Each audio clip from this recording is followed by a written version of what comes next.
சங்கே முழங்கு மகாத்மா காந்தி சூரியன் மறையாத தேசம் என்று பெயரெடுத்த பிரிட்டனை இந்தியாவை விட்டு காலி பண்ண வைத்தார்.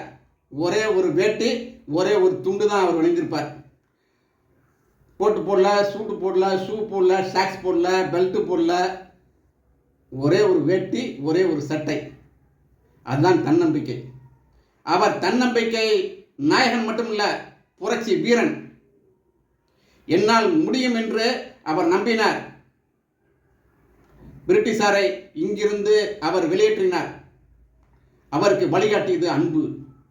அன்பால் வெல்ல முடியும் எல்லா விஷயத்தையுமே என்று நிரூபித்து காமித்தவர் தான் காந்தியடிகள்.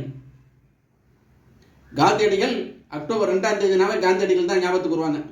நீங்கள் உலகத்தில் எந்த நாட்டில் போய் நீங்கள் இறங்கினாலும் அதை யாராவது உங்களுக்கு இன்ட்ரோடியூஸ் ஆனாங்கன்னா அவங்க கேட்பது முதல் கேள்வி, நீங்கள் காந்தி பிறந்த தேசத்திலிருந்து வந்திருக்கிறீர்களா அப்படின்னு தான் கேட்பாங்க. நீங்கள் எந்த நாட்டுக்கு போனாலும் சரி, நானும் நிறைய நாட்டுக்கு பயணம் பண்ணியிருக்கேன், என்கிட்ட நிறையா பேர் கேட்டிருக்காங்க.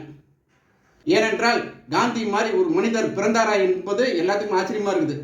ரிச்சர்ட் அட்டன் படம் வந்த பிறகு உலகமே வியந்து பார்த்தது. அமெரிக்காவில் கூட அக்டோபர் 2ஆம் தேதி அன்னைக்கு இந்த படம் ரிலீஸ் ஆன பொழுது விடுமுறை அறிவித்தார்கள் என்று கேள்விப்பட்டேன். பார்த்து கொள்ளுங்கள். காந்தி யார் யாருக்கு வழிகாட்டியாக இருந்தார்? ஐ ஹேவ் ஏ ட்ரீம் அப்படின்னு சொன்னார் மார்ட்டின் லூதர் கிங் ஜூனியர் அமெரிக்காவில். அந்த ஒரு வார்த்தை இருக்குது பார்த்தீங்களா, ஐ ஹேவ் ஏ ட்ரீம், எனக்கும் ஒரு கனவு உண்டு அப்படின்னார். முழங்கினார். அவருக்கு வழிகாட்டி யார்? மகாத்மா காந்தி. சவுத் ஆப்பிரிக்கா விடுதலை வீரர் நெல்சன் மண்டேலா 27 வருடம் சிறைச்சாலையில் கழித்தார்.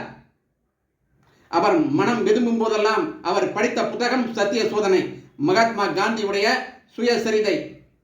மகாத்மா காந்தி அதை குஜராத்தில் தான் எழுதினாரு. அதை ஆங்கிலத்தில் மொழிபெயர்த்தார்கள். தமிழ்லேயே இருக்குது. தமிழ் பெயர் தான் சத்திய சோதனை.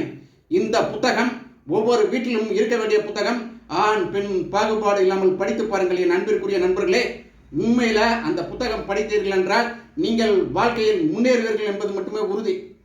நம்ம காந்தி பிறந்த தேசத்தில் பிறந்திருக்கிறோம், அவருடைய பிறந்த நாளை கொண்டாடி கொண்டிருக்கிறோம் என்று நினைக்கும் பொழுது உண்மையிலே நமக்கு பெருமிதமாக இருக்கிறது.